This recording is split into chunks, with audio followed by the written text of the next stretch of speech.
A paz, irmãos. Glória a Jesus. Que mais uma vez nós estamos reunidos como igreja, parte da igreja do Senhor nessa localidade, da igreja do Senhor que está em Vitória. Como a Bíblia diz, santos e amados do Senhor. O Senhor é bom. Glória a Jesus. Irmão, a palavra que eu vou trazer nesta noite para os irmãos,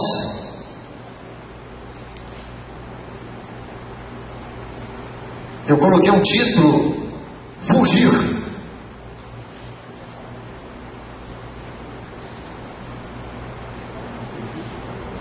O irmão Paulo, o apóstolo, escrevendo à igreja de Corinto,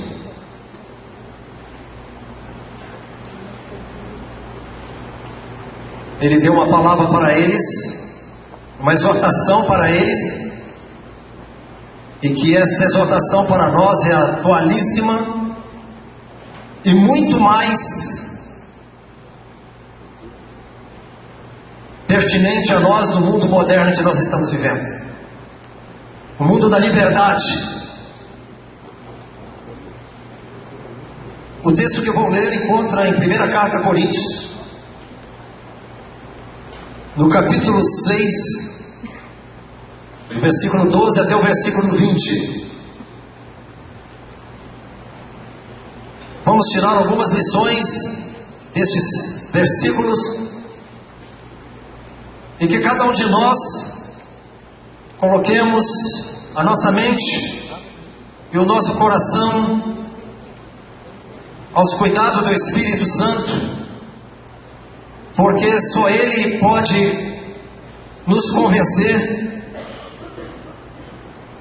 nos mostrar se realmente nós estamos vivendo neste mundo como o Senhor quer de cada um de nós. A palavra do Senhor diz assim: todas as coisas me são lícitas, mas em todas convém. Todas as coisas me são lícitas, mas eu não me deixarei dominar por nenhuma delas.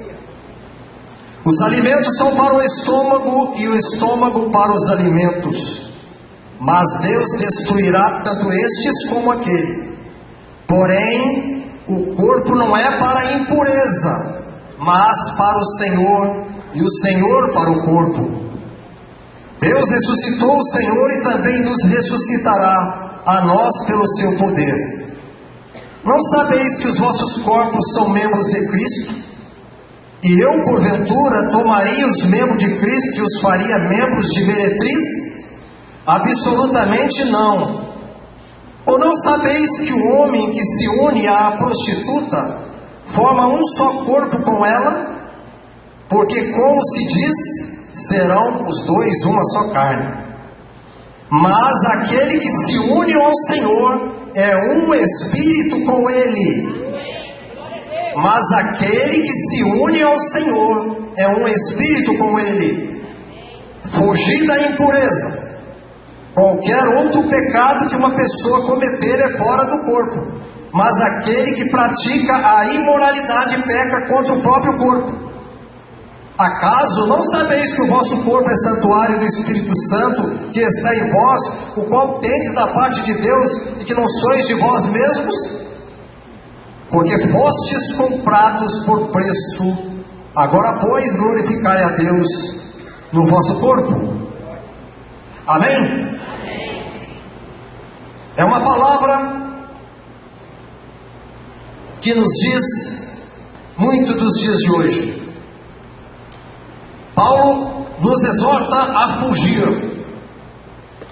E Paulo exortou os irmãos lá de Corinto a fugirem, porque a cidade de Corinto era uma cidade depravada, imoral, com libertinagem. Era uma cidade onde a prostituição era algo religioso. Existia o templo de Afrodite, deusa grega do amor, que tinha cerca de 1000 prostitutas religiosas. Então era uma cidade, era comum a estes homens da cidade irem para lá. E ela era conhecida por isso. E nós vemos também que nos dias de hoje não fica longe disso. Lembro-me anteriormente, nos anos 70, 80, antes dos anos 70, existiam lugares de prostituição nas cidades. Ou era um bairro, ou era uma rua. Hoje não se existe mais isso, mas ela existe em qualquer parte que você procurar.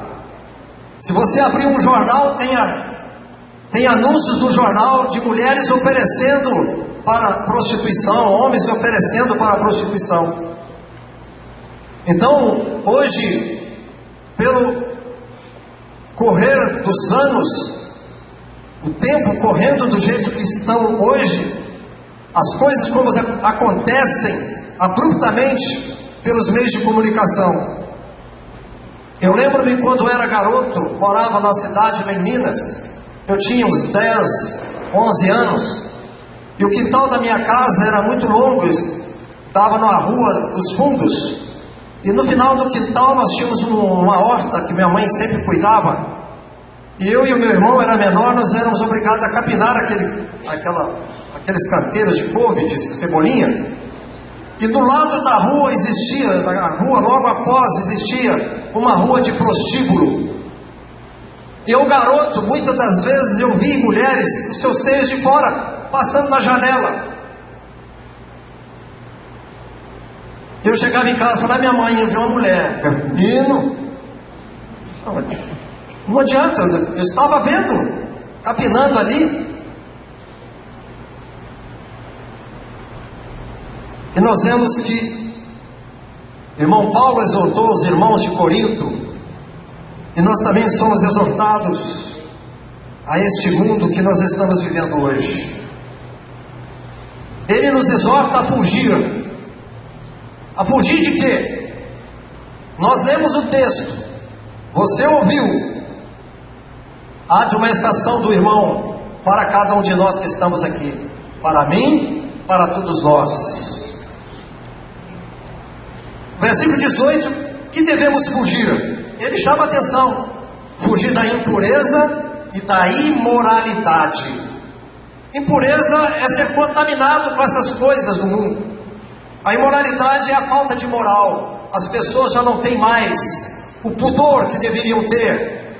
Isso nós vemos não só no local separado, mas nós podemos ver hoje pelas ruas, pelos nossos bairros, pela televisão, por todos os lugares que nós andamos. E Paulo nos exorta que nós não devemos nos entreter-se, brincar, estudar e falar de imoralidade. O pecado, irmãos, tem poder. E nenhum pecado é mais escravizador do que o pecado sexual. O que devemos fazer? É o que Paulo diz, devemos fugir da imoralidade.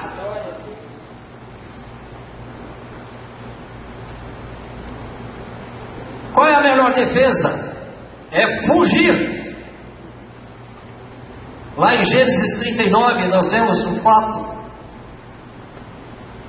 de José e a esposa de Potifar. Lembro-me do irmão Valtir, que a esposa de Potifar queria fazer potifaria com José. São os termos que o irmão usava que a gente guarda, e outros termos que existem nessa área de imoralidade, de coisas, que ele era enfático e a gente guarda. Aquela mulher assediou José, e ele fugia dela, mas um dia, ele, tentando fugir, deixou a capa na mão dela. Ele fugiu por quê? Ele não queria trair o seu senhor lá, o esposo desse Potifar. Ele não queria trair ele, e tampouco o pecado terrível contra Deus. Ele não estava pensando lá no homem, ele estava pensando no homem lá, o esposo daquela mulher, do Potifar, mas também pensava em Deus, porque ele temia o Senhor. Então, é melhor fugir do que pecar. Nós vemos, irmãos, que os psiquiatras dizem que a imoralidade é uma doença, mas Deus a chama de pecado. Enquanto o homem releva, não tem problema, isso é a si mesmo, Deus condena.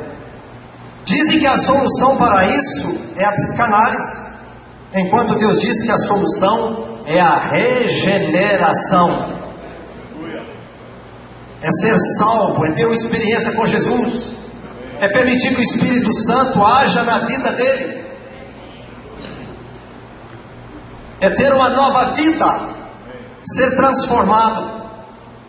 Alguns pecados não têm efeito direto sobre o corpo de quem as pratica, mas a imoralidade sexual é singular no sentido de que afeta o corpo de forma direta.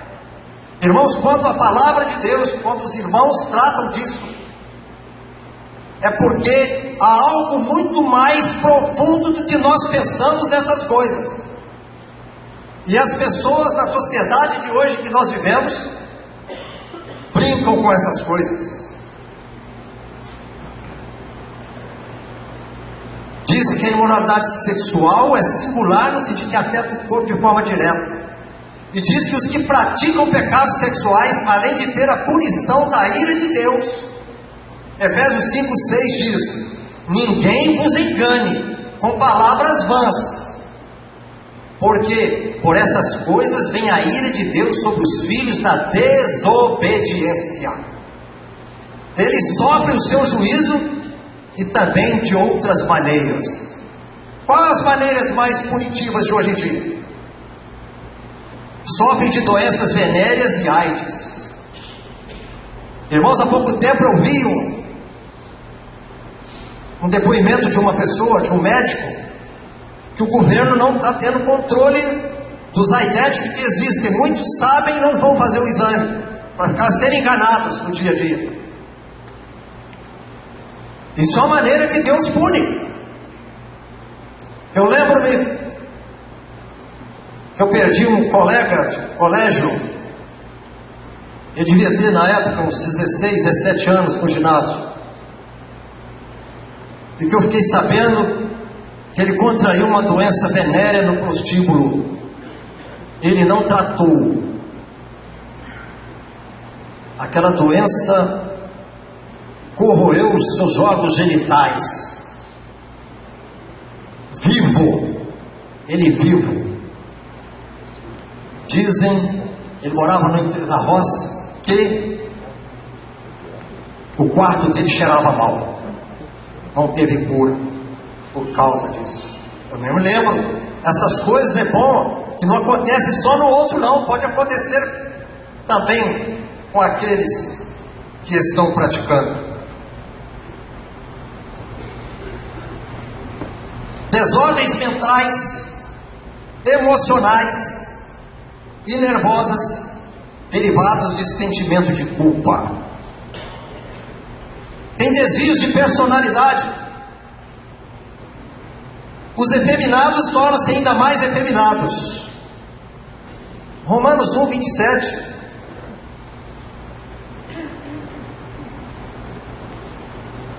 Diz: semelhantemente os homens, também deixando o contato natural da mulher, se inflamaram mutuamente em sua sensualidade, cometendo torpeza, homens com homens, e recebendo em si mesmo a merecida punição do seu erro.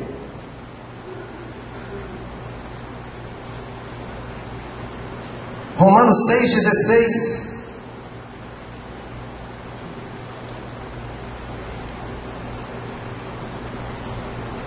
A palavra continua. continua dizendo: não sabeis que aquele a quem vos ofereceis como servos para a obediência, desse mesmo a quem obedeceis sois servos, seja do pecado para a morte, ou da obediência para a justiça. Não sabeis que daquele a quem vos ofereceis como servos para a obediência, desse mesmo a quem obedeceis sois servos, seja do pecado para a morte, ou da obediência para a justiça. Compreenda que você é escravo de qualquer imoralidade que praticar. Não há nada mais, irmãos, escravizador do que a imoralidade. No fim, a palavra de Deus diz que haverá julgamento eterno de Deus sobre todos os adúlteros e fornicadores. Hebreus 13:4 diz: digno de honra entre todos seja o matrimônio. O casamento é que nos livra desse mal neste mundo. A palavra diz digno de honra, bem como leito sem mácula, porque Deus julgará os impuros e adúlteros. Adultério não é doença, é pecado. Irmãos, existe um programa na televisão, eu não vejo, mas muitas pessoas conhecem, chamado de Malhação. Cuidado, adolescentes e jovens. Apenas vi uma propaganda que eles fazem em outro programa. E o nome do programa agora, se eu não me engano, da Malhação, Viva a Diferença. Isso me chamou a atenção. Que diferença que eles estão colocando ali? Qual é o diferente que a sociedade hoje está colocando na cabeça dos nossos jovens, nossos adolescentes? Não precisa ser homem não, pode ser mulher também junto, ou mulher ser homem. E nas entrelinhas da propaganda mostrou uma adolescente grávida que ganhou uma criança. Essa é a diferença? E deve ter outras coisas por trás. Irmãos, não esqueçamos, Satanás, o nosso adversário, o adversário do povo de Deus, de cada um de nós, seja de crentes que estejam aqui sentados neste auditório, ou de ímpios que estejam aqui, que ainda não se converteram ao Senhor. Satanás quer a destruição da nossa vida. Casamento hoje fica em segundo plano. Primeiro se fornicam, adulteram, e muitas das vezes dessa fornicação, de adultério, arruma filhos. Depois vão casar, Deus perdoa, restaura, mas começam a ter filhos já de prostituição, porque o relacionamento de um jovem, de uma outra jovem, que não são casados, nasce um filho, é filho de prostituição, não tem outra coisa. Deus restaura, Deus abençoa, faz uma bênção depois, mas começa tudo errado por causa da sociedade hoje. Não tem problema, releva os princípios morais. Irmãos, é duro. Isso não acontece na sua família, acontece na minha família, nos nossos familiares, está acontecendo dia a dia, no nosso bairro, na nossa cidade. Nós estamos vendo isso. E o inimigo está destruindo os princípios que trazem paz, alegria, não traz o transtorno de emoção ferida, como eu li lá antes. Pessoas ficam nervosas, um sentimento de culpa, se não houver um perdão de Deus, buscar o perdão de Deus, as pessoas levam isso para toda a vida. O que são as obras das trevas? Efésios 5:11 diz: e não sejais cúmplices das obras infrutíferas das trevas, antes porém reprovai-as. Irmãos, nós como servos de Deus, ao vermos alguém com alguma prática, nós temos que chamá-lo e conversá-lo, não é fofocar dele não, é ganhar o irmão, mostrar para ele, porque todos nós também somos sujeitos, todos nós que estamos aqui, irmãos, não temos escapatória, cada dia nós somos bombardeados por alguma coisa, cada um de nós temos as nossas fraquezas, eu tenho as minhas, eu sei quais são elas, que a graça do Senhor esteja sobre mim cada dia, e que eu vigie. Não sejais cúmplices das obras infrutíferas das trevas, antes porém reprovai-as. Quais são as obras das trevas? São as praticadas sob luzes fracas, com as cortinas e portas fechadas em quartos secretos. Hoje, com o advento do computador, do celular, aonde andam as pessoas fechadas nos quartos? Há pouco tempo, os psiquiatras aí falando com os pais em programa, cuidado que seus filhos estão vendo à noite, na hora que você está dormindo. Enquanto você dorme, o diabo não dorme, ele está trabalhando. Os desvios morais podem começar a acontecer nas madrugadas, na frente de um computador, na frente de um celular. Por que uma pessoa coloca uma fotografia no Facebook, que é algo tão popular? Eu gosto de escrever no Facebook algumas coisas do Senhor. Primeira coisa, ela coloca lá um retrato com as nádegas todas de fora, na frente do nosso povo. Se você vê ela ali do início já, aquela fotografia, calcula o que já tem das outras fotografias dela ali dentro. Quem tem a moral? Quem tem o temor? Isso são os nossos olhos que estão vendo cada dia. Não adianta correr. Agora cabe a retina olhar, e lá no cérebro, no inconsciente, Jesus tenha misericórdia de mim, que o sangue me purifica.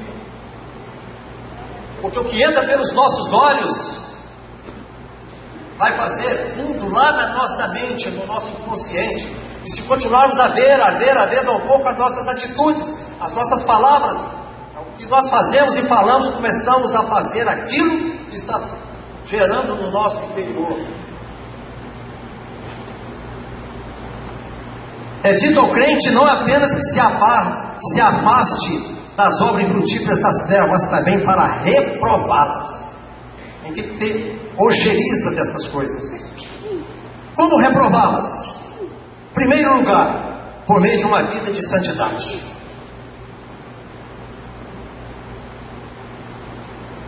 Irmãos, ser separado deste mundo é algo que só o Espírito Santo de Deus pode fazer no coração de uma pessoa, de um ser humano, de um jovem, de uma jovem, de um senhor, de uma senhora, de um ancião. Essa é a verdade que nós vemos, é ou não é? No dia a dia, nós vemos, em reuniões até sociais, se a gente não prestar atenção, a gente acaba pecando.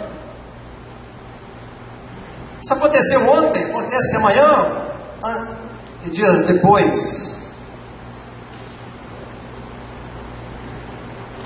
Segundo lugar, por palavras pronunciadas sob a direção do Espírito Santo. Você vê, você repreende.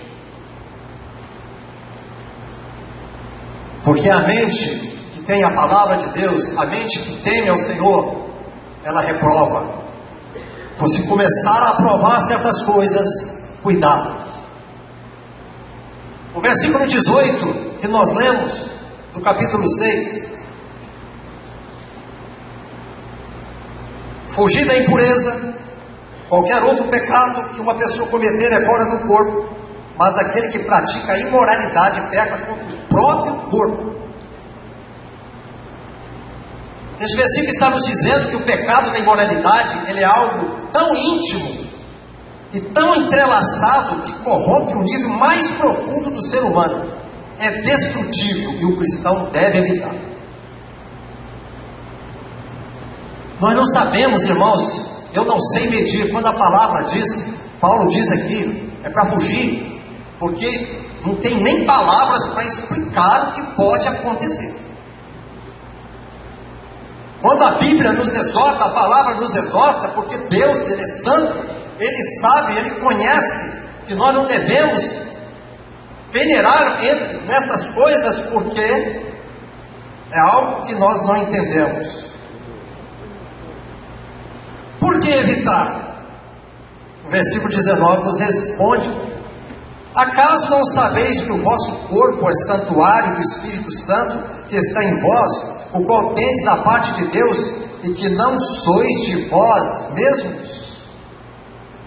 E é enfático: não sois de vós mesmos.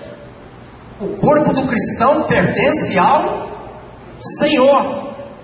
O versículo 13 diz: os alimentos são para o estômago, e o estômago para os alimentos, mas Deus destruirá tanto estes como aquele. Porém o corpo não é para a impureza, mas para o Senhor, e o Senhor para o corpo.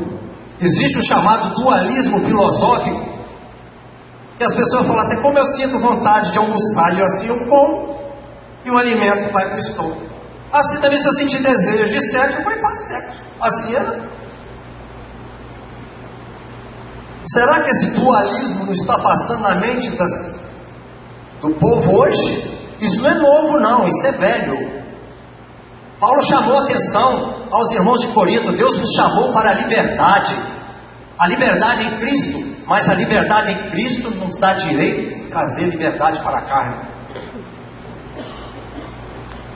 E a palavra de Deus diz no versículo 13: porém o corpo não é para a impureza, mas para o Senhor, e o Senhor para o corpo.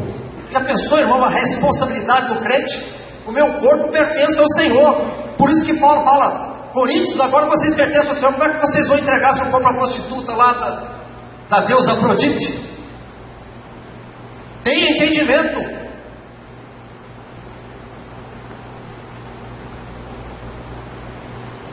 Todo ato de fornicação, pecado de luxúria, adultério, que é infidelidade, ou qualquer outro pecado é cometido pelo cristão no santuário, o santo dos santos, onde Deus habita. Irmãos, nós como crentes salvos, regenerados, nós somos a habitação do Espírito Santo de Deus.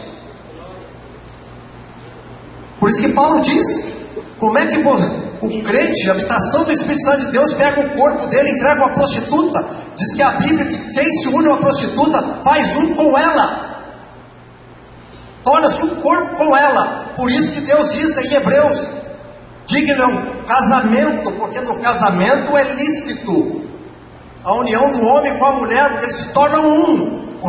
A coisa é muito intrínseca, muito interior, é algo parte do material para o espiritual. Nós temos que entender isso. Não é apenas um relacionamento que tirou o corpo e foi embora, traz consequências que nós vimos antes, de enfermidades e também do juízo de Deus. O nosso corpo é templo do Espírito Santo, o Santo do Santo. O versículo 20 que nós lemos diz: porque fostes comprados por preço, agora pois glorificai a Deus no vosso corpo. Foste comprados por preço. Qual é o preço que foi pago por nós? O precioso sangue de Jesus vertido lá na cruz do Calvário. Nós não podemos tornar esse sangue sem efeito. Primeira carta de Pedro,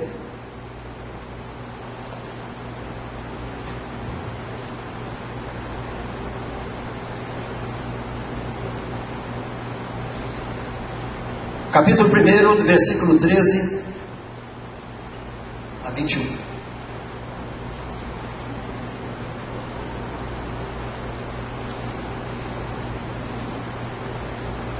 Por isso, cingindo o vosso entendimento, sede sóbrios, e esperai inteiramente na graça que vos está sendo trazida na revelação de Jesus Cristo. Como filhos da obediência, não vos amoldeis às paixões que tinhais anteriormente na vossa ignorância. Pelo contrário, segundo é santo aquele que vos chamou, tornai-vos santos também vós mesmos em todo o vosso procedimento. Porque eu li lá, é para glorificar o Senhor. Meus olhos, a minha palavra, o meu entendimento, tudo Porque escrito está: sede santos, porque eu sou santo. Ora, se invocais como Pai aquele que sem acepção de pessoas julga segundo as obras de cada um, portai-vos com temor durante o tempo da vossa peregrinação. Enquanto nós estivermos aqui neste mundo, enquanto o Senhor não arrebatar a sua igreja, ou enquanto o Senhor não nos tirar individualmente cada um através da morte, nós estamos peregrinando aqui e nós devemos preservar este caminho nosso. Diz aqui: sabendo que não foi mediante coisas corruptíveis, como prata ou ouro, que fostes resgatados do vosso fútil procedimento que os vossos pais o legaram, que fostes resgatados. O que é resgatado? Nós somos recomprados, recuperados, paga um preço digno. O sangue é o preço da nossa compra, uma economia de vida e morte, é uma ligação entre Deus e o homem. Nós somos comprados, mas pelo precioso sangue, como de cordeiro, feito sem mácula, o sangue de Cristo, conhecido com efeito antes da fundação do mundo. Olha que Deus maravilhoso que nós temos. Antes mesmo de eu nascer, eu já sou guardado pelo Senhor. Os homens erram porque não buscam a Deus, não buscam refúgio no Senhor. A humanidade erra porque não busca refúgio no Senhor. Porém manifesto no fim dos tempos por amor de vós. Quem foi manifesto? Jesus. Que por meio dele tendes fé em Deus, o qual ressuscitou dentre os mortos e lhe deu glória, de sorte que a vossa fé e esperança estejam em Deus. Agora, pois, glorificai a Deus no vosso corpo. A cruz mostra o preço que o Senhor Jesus pagou por nós. Ele nos comprou com o seu sangue precioso. Seu amor por nós é tão grande que ele se dispôs a levar nossos pecados sobre o seu corpo na cruz. À luz de tudo isso, não posso considerar dono do meu corpo.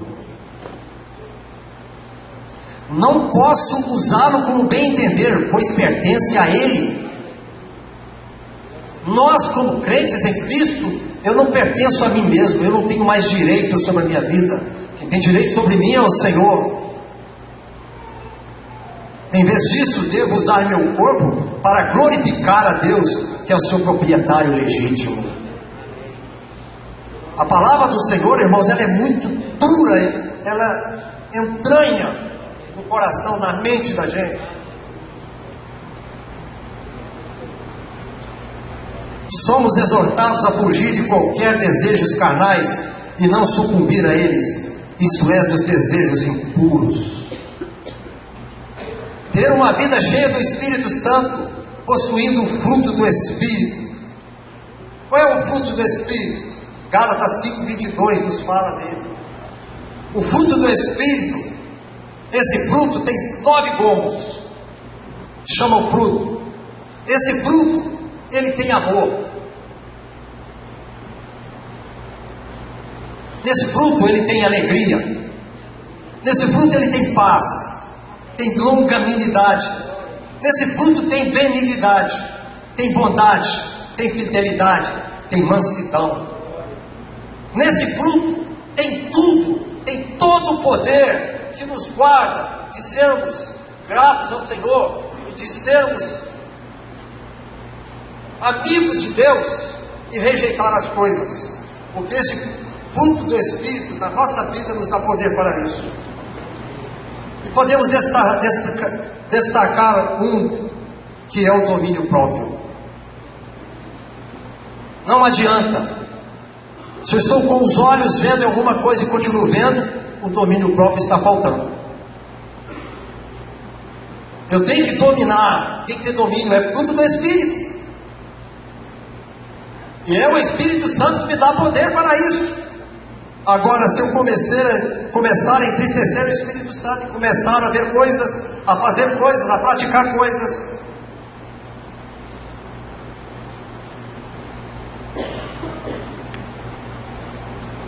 irmãos, com o domínio próprio vamos refrear as paixões e os desejos da carne. E o domínio próprio ele está em todas as áreas da nossa vida.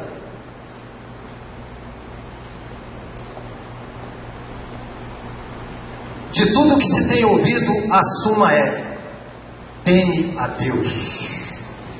No fundo, no fundo, as pessoas pecam contra o Senhor, porque existe aquele temor santo que precisa. Não existe aquele temor santo que precisa ao Senhor. Nós temos lido em Provérbios: o temor do Senhor é o princípio da sabedoria. Loucos são aqueles que andam por os seus caminhos. Por os caminhos. A intimidade do Senhor é para aqueles que o temem. Em Eclesiastes 12, 13 e 14 diz assim: de tudo que se tem ouvido, que vamos ouvir, que temos ouvido, e vamos continuar ouvindo, teme a Deus e guarda os seus mandamentos. Os mandamentos do Velho Testamento condenava, mas na graça Ele nos dá poder através do Espírito Santo para vencermos essas coisas. Porque isto é o dever de todo homem, porque Deus há de trazer o juízo, todas as obras, até as que estão escondidas, quer sejam boas, quer sejam más. Aquilo que fazemos no oculto, não está oculto não, está oculto aos olhos humanos, mas não está oculto aos olhos das trevas, e muito menos do nosso Deus.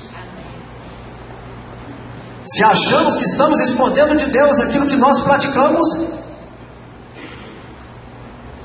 é uma afronta, é iniquidade. De tudo que se tem ouvido, a suma é: teme a Deus. O temor é o princípio da sabedoria. Oséias 14:9 diz: quem é sábio? Provérbios diz lá, nós temos estudado: o sábio e o louco, o prudente e o nécio. Provérbios diz: a sabedoria anda nas praças clamando. Ouça a sabedoria, ela está clamando pela palavra do Senhor. Mas também a prostituta anda lá no Provérbios procurando almas para ser caçadas. Oséias 14:9 diz: quem é sábio, que entenda estas coisas, quem é prudente, que a saiba. Olha, que entende e que a saiba. Entender, mas sabendo. Às vezes nós achamos, nós entendemos, mas não sabemos. É difícil de entender, né? Interessante, o profeta coloca: você saiba, mas que você entenda que você está sabendo. Porque se você errar, você vai receber a punição, você vai receber o juízo, e pode já estar recebendo.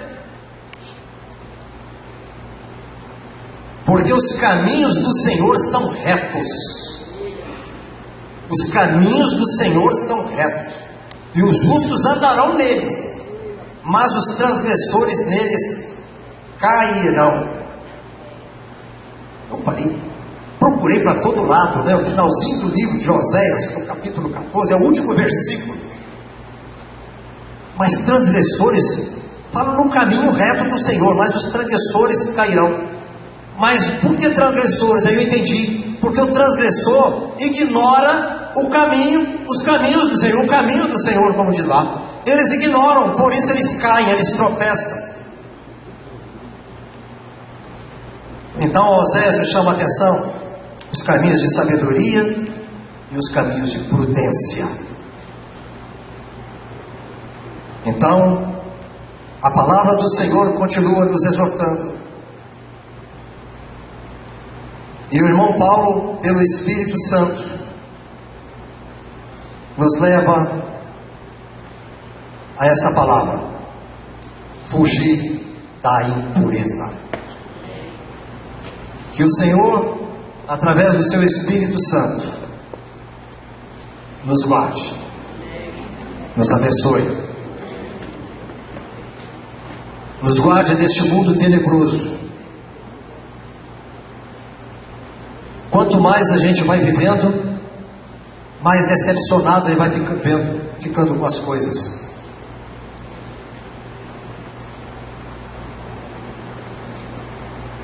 No versículo 12: